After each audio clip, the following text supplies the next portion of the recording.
నమస్కారం. ఈరోజు జగన్మోహన్ రెడ్డి గారు తాడేపల్లి ప్యాలెస్ నుంచి ఆయన ఒక కార్యకర్తల సమావేశం, లేకపోతే కార్పొరేటర్ల సమావేశం, నాయకుల సమావేశంలో ఆయన కూటమి ప్రభుత్వం మీద కొన్ని కౌంటర్లు వేశారు. దానికి ఎన్కౌంటర్ చేయాలనే ఉద్దేశంతో ఒక ఎన్కౌంటర్ని నేను పత్రిక రూపంలో పంపించాను. అలాగే వీడియో అంటే ఎలక్ట్రానిక్ మీడియా గురించి అని చెప్పి వీడియో చేస్తున్నాను. ముఖ్యంగా ఒక 6-7 పాయింట్లు ఆయన చెప్తున్నప్పుడు నోట్ చేసుకున్నాను. ఏమైనా మిగిలిపోయినవి ఉంటే రేపు చెప్తాను. జగన్ 2.0 వెర్షన్ 2.0 కార్యకర్తల కోసమే. అంటే ఇప్పటివరకు కార్యకర్తలను పట్టించుకోలేదు అనే ఉద్దేశమే కదా. రెండోది, ఇంకా ప్రజలతో సంబంధం లేదు, మనం ఇంకా దాచుకోవడం దోచుకోవడం అనే కార్యక్రమం ఇంకా గట్టిగా చేద్దామనే కదా. రెండోది, కార్యకర్తలను కూటమి ప్రభుత్వం వేధిస్తుంది, రెడ్ బుక్ రాజ్యాంగం అని చెప్పారు. ఇవన్నీ పక్కన పెట్టండి. ఇదివరకు కోర్టు వాళ్ళని పట్టుకోండి అని చెప్తే పట్టుకోకుండా వాళ్ళకి మీరు అండ కల్పించారు, షెల్టర్ ఇచ్చారు. ఇప్పుడు చంద్రబాబు నాయుడు గారు ముఖ్యమంత్రిగా ఆయన ప్రభుత్వం ఏం చేయాలో ఆ పని చేస్తున్నారు. కాబట్టి కోర్టు చెప్పిన పని చేస్తున్నారు, అంతే తప్ప మీ కార్యకర్తల మీద కక్ష సాధించడం లేదు. తప్పు చేయని ఏ కార్యకర్తనే కనీసం నిందించడం కూడా జరగదు కూటమి ప్రభుత్వంలో, నేను మాటిస్తున్నాను. తర్వాత రాజకీయంగా ఎదుగుతున్నానని చెప్పి నా మీద కక్ష కట్టారు. టీడీపీ కాంగ్రెస్ వాళ్ళు కేసులు పెట్టారు అన్నారు. అసలు ఆ కాంగ్రెస్ వాళ్ళు దీని నుంచే కదా నువ్వు ఎదిగావు, రాకపోతే నీకు ఎక్కడుంది? చదువు లేదు, సంజయ్ లేదు, ఏమి లేదు. తండ్రిని పదవిని అడ్డం పెట్టుకుని అడ్డంగా దోచుకున్నావు. నేను చెప్పలా. నీ దగ్గర ఇప్పుడు మొన్న మంత్రులుగా పనిచేసిన కన్నబాబు చెప్పారు జైలుకి బెయిల్కి మధ్య ఊగిసలాడుతున్నావని. అలాగే బొత్స సత్యబాబు చెప్పారు నువ్వే తండ్రిని చంపేశావని.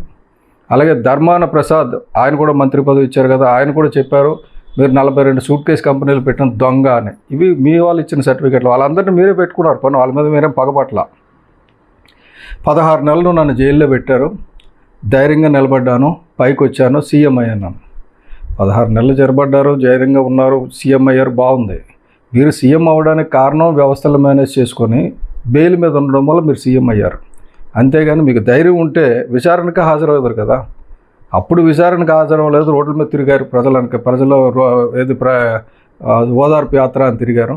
ఎక్కడ శవం కనిపించినా మా తండ్రి వల్ల చచ్చిపోయాడని. మీరు కానీ మీ కుటుంబ సభ్యులు కానీ ఎవరూ చావలేదు. పని ఎక్కడ దేశం అంతా రాష్ట్రం అంతా చచ్చిపోయారు మీ తండ్రి గురించి, మీ కుటుంబ సభ్యులు తప్ప. మీరేమో స్వయంగా బాబాయిని చంపేసిన చరిత్ర మీది, చిన్న చరిత్ర కాదు.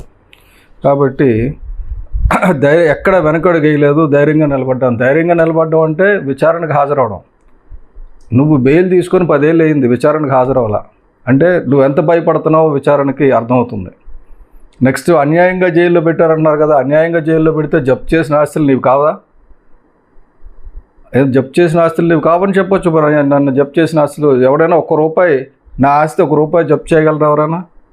ఎందుకు నీ ఆస్తులు ఎందుకు జప్తు చేశారు అంటే కోర్టు జప్తు చేసింది ప్రభుత్వం కాదు, కోర్టు. అది గుర్తుపెట్టుకోండి. మీరు కోర్టు ధిక్కారం చేస్తున్నారు జప్తు చేసింది కాదంటే. అలాగే మరో 30 ఏళ్ళు మనం అధికారంలోకి వస్తున్నాం, మరో 30 ఏళ్ళు ఉంటామన్నారు కదా. కళ్ళు కనండి, పగటి కళ్ళు మంచివి కాదు, కళ్ళు కనొచ్చు. మీరు ఇదివరకు అలాగే కలకని అయ్యారు. కానీ మరొక 30 ఏళ్ళు ఉండడానికి ఋషికొండను ధ్వంసం చేసి బ్రహ్మాండాన్ని ప్యాలెస్ కట్టుకున్నారు. మీ సీవ్యూ బాత్రూమ్లు, బెడ్రూమ్లు అన్నీ చూశాను నేను. అది మీరు ఏమనుకున్నారంటే 30 ఏళ్ళు ఉండిపోతామని ఇదివరకు అనుకున్నారు. ఆ భ్రమల నుంచి పైకి రండి. భ్రమల నుంచి పైకి రాకపోతే నష్టం వస్తుంది. ఎందుకంటే ఇప్పుడు 30 ఏళ్ళ పాలన భవిష్యత్తులో ఉంటుందో లేదో నాకు తెలియదు, కానీ మీకైతే విచారణకు హాజరైతే మాత్రం జైలు 30 ఏళ్ళు ఉండొచ్చని నేను అనుకుంటున్నా. తప్పకుండా జైల్లో కూర్చొని చక్కగా ఏది చేయకూడదు అనేది మీరు రాస్తే బాగుంటుంది. ఎందుకంటే ఏ తప్పులు చేశారని మీకు బాగా తెలుస్తుంది కాబట్టి. 9 నెలల్లో వ్యవస్థలను నాశనం చేశారన్నారు. మీ లెక్కల మాస్టర్ ఉంటే చెప్పు తీసుకొట్టేవాడు మిమ్మల్ని. జూన్ 12, 2024 నుంచి ఫిబ్రవరి 5కి 8 నెలలు కూడా నిండలేదు. 9 నెలలు అయిపోయింది, వ్యవస్థలను నాశనం చేశారంటారేంటి? లెక్కలు నేర్చుకోండి. మీరు అలాగే చదవకుండా పాస్ అయ్యారని చాలా అభియోగాలు ఉన్నాయి, లెక్కలైనా నేర్చుకోండి. ఇంకోటి ఏంటంటే విశ్వసనీయత విలువల గురించి చాలా సిగ్గుపడుతూ మొహం పెట్టి దెయ్యాలు వేదాలు వల్లించినట్టు, సారీ మీకు వేదాలు అంటే నచ్చవు కదా, సైతాన్ బైబిల్ చెప్పే పాఠాలు సూక్తులు చెప్పినట్టుగా ఉంది మీరు చెప్పింది. ఎందుకంటే బాబాయిని చావుకు కారణం మీరు అధికారంలో 5 ఏళ్ళు ఉన్నా కనిపెట్టలేదు, మీ సొంత చెల్లి వెళ్ళి మీ మీద ఇక్కడ మాకు అన్నం సరిగ్గా చేయడం లేదు, వేరే రాష్ట్రానికి బదిలీ చేయమని అడిగింది కేసుని. అలాగే తల్లి చెల్లి నా బిడ్డ జైల్లో పెట్టేశారు అన్యాయంగా, ఓటేయండి రాజన్న బిడ్డకు ఓటేయండి అని ఇంటింటికి తిరిగింది. నీ చెల్లి అయితే రాజన్న వదిలిన బాణం అని చెప్పి నువ్వు జైల్లో ఉన్నప్పుడు తిరిగి సానుభూతిని సంపాదించి పెట్టింది. వీళ్ళు ఎక్కడున్నారు? బాబాయిని పంపించేసావు, తెల్లి రోడ్డు మీద తగిలేసావు. ఇంకా విశ్వసనీయత గురించి మాట్లాడితే శరీరం ఆత్మ కలిసి ఉండాలి. నీ శరీరం ఉంది, నీ ఆత్మ విజయసాయిరెడ్డి ఈ మధ్యన వదిలేసి వెళ్ళిపోయారు. ఇదివరకు మీ తండ్రి గారికి కేవీపీ రామచంద్రరావు గారిని ఆత్మ అనేవారు, అటువంటిది నీ ఆత్మ కూడా నేను వదిలేసి వెళ్ళిపోయింది. ఇంకా విశ్వసనీయత, విలువలు, పారదర్శకత మాట్లాడొద్దు. అది వెర్షన్ 1.0 డైలాగ్. వెర్షన్ 2.0లో అది లేదు. వెర్షన్ 2.0లో రామకృష్ణ అంటూ రిమైనింగ్ లైఫ్ అంతా కూడా జైల్లో గడపడం, అది నీ వెర్షన్, నీకు జరగబోయేది. ఇవన్నీ కళ్ళకంటూ ఉండండి, తప్పులేదు. కానీ కార్యకర్తల్ని, కార్పొరేటర్ని వాళ్ళని ఎందుకు మోసం చేయడం, అన్యాయంగా కక్ష తీర్చుకుంటుంది, ఇవన్నీ కరెక్ట్ కాదు. మీరేమో కోవిడ్ సమయంలో కూడా బ్రహ్మాండంగా సేవలు అందించేసామన్నారు. ఎక్కడ అందించారు? కేంద్ర ప్రభుత్వం ఇచ్చారు. నెక్స్ట్ పథకాలు ఆపలేదన్నారు. పథకాలు ఆపలేదు, కానీ కలెక్టర్ ఆఫీసులు తాకట్టు పెట్టేశారు, జిల్లా పరిషత్తులు తాకట్టు పెట్టేశారు, వచ్చే 25 ఏళ్ళు తాగబోయే మందు మీద కూడా అప్పు తెచ్చేశారు.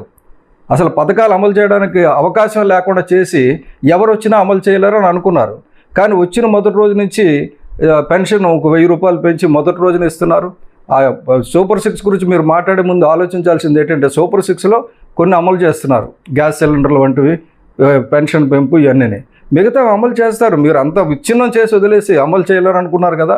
చంద్రబాబు నాయుడు గారు ప్రజలు కదా ఎక్స్ప్లెయిన్ చేస్తున్నారు, తప్పకుండా చేస్తారు. ఇంకా ఆర్బీకే గురించి, రైతు భరోసా కేంద్రాల గురించి, సచివాలయాల గురించి మాట్లాడారు. రైతు భరోసా కేంద్రం గురించి, సచివాలయాల గురించి మాట్లాడడానికి మీకు అర్హత లేదు. ఎందుకంటే అవన్నీ గ్రామ పంచాయతీలు చూసుకోవాల్సింది, చీఫ్ మినిస్టర్ కాదు. సరే, సచివాలయం అన్నింటినీ చీఫ్ మినిస్టర్కి అనుసంధానం చేయడం కాదు, వాళ్ళకి హక్కులు ఇవ్వాలి.